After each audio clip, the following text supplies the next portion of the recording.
राधा अपने पति के मरने के बाद अपने बेटे को बड़ी मुश्किलों से पालती है। दूसरों के घरों में काम करके वो अपने बच्चों का पेट भरती है, लेकिन खुद की जैसी किस्मत ना हो इसलिए राधा कई घरों में काम करना शुरू कर देती है, जिसके चलते एक दिन वो घर आते हुए रास्ते में बेहोश हो जाती है।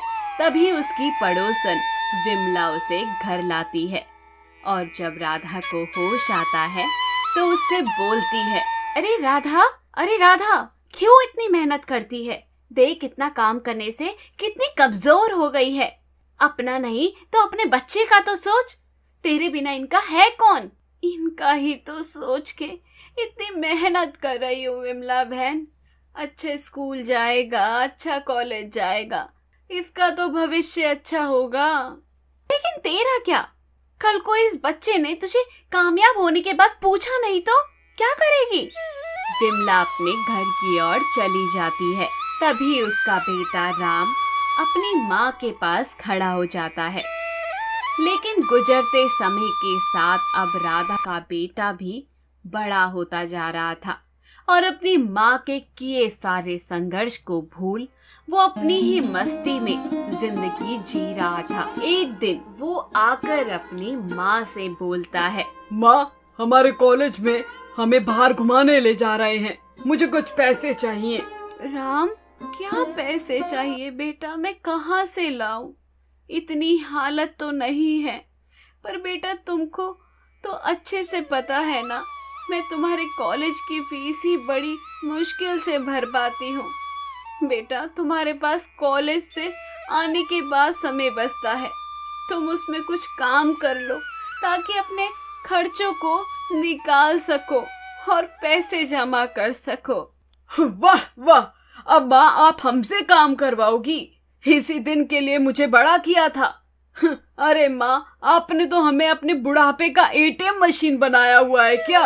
राम की बात सुनकर राधा की आंखें भर आती है, लेकिन अपने बेटे को कुछ कहने लायक नहीं बचती और वह अपने संदूक से एक सोने का कंगन लाकर उसको बेचकर उससे जो पैसे आते वो राम को दे देती है। लेकिन समय का पहिया बहुत तेजी से गुजरता है और राम का कॉलेज खत्म हो जाता है। तभी राम अपनी पसंद की शादी करके घर आ जाता है और अपनी माँ से बोलता है, माँ देखो हमारे साथ कौन आई है, आपकी बहू। अरे बेटा, ये क्या? तुमने शादी जैसा बड़ा फैसला ले लिया और अपनी माँ को बताना भी जरूरी नहीं समझा।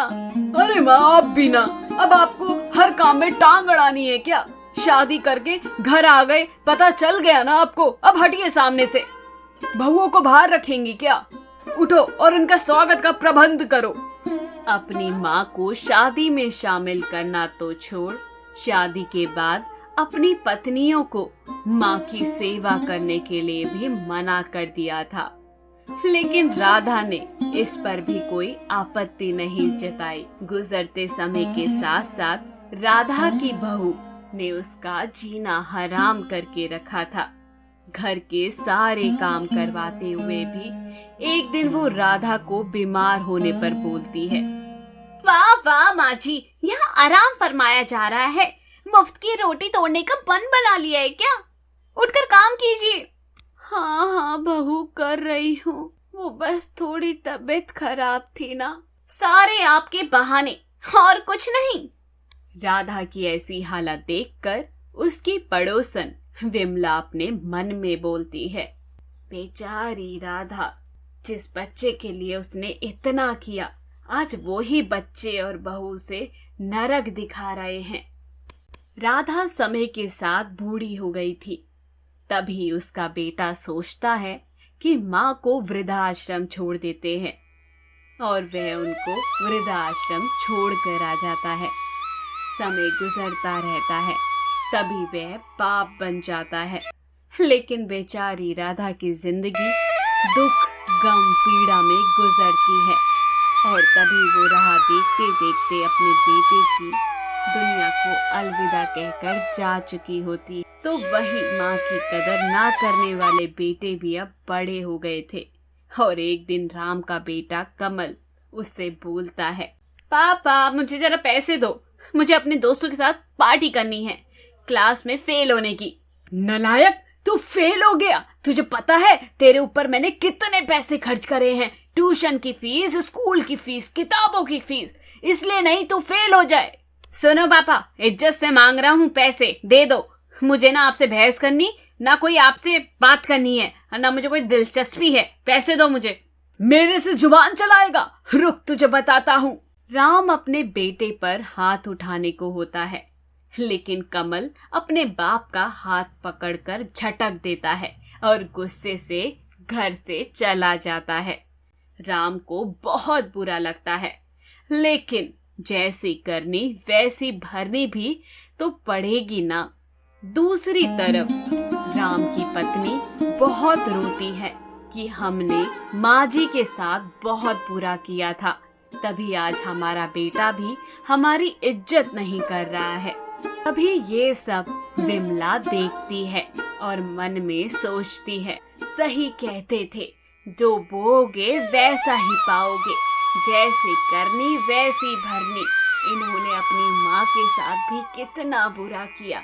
बेचारी राधा अपना जीवन भर इस बच्चे को दे दिया, बड़ा करने में लगी रही, और बेचारी राधा को मिला क्या? सिर्फ दुख और दुख। बेचारी राधा, सही हो रहा है इनके साथ। तभी राम और उसकी पत्नी को समझ आता है कि माँ के साथ उन्होंने कैसा बर्ताव किया था, और वह पश्चाताप करने लग जाते हैं। लेकिन इसका क्या, वो तो माँ चली गई। तो कहानी यहीं खत्म होती है। कहानी की सीख हमें यही सिखाती है कि जैसा तुम कर्म करते हो वैसा ही फल पाते हो। जो ही भोगना है यही भोगना है, इसलिए अपना कर्म अच्छा करिए। वो कहते हैं ना, जो बोओगे वैसा ही पाओगे, जैसी करनी वैसी भरनी।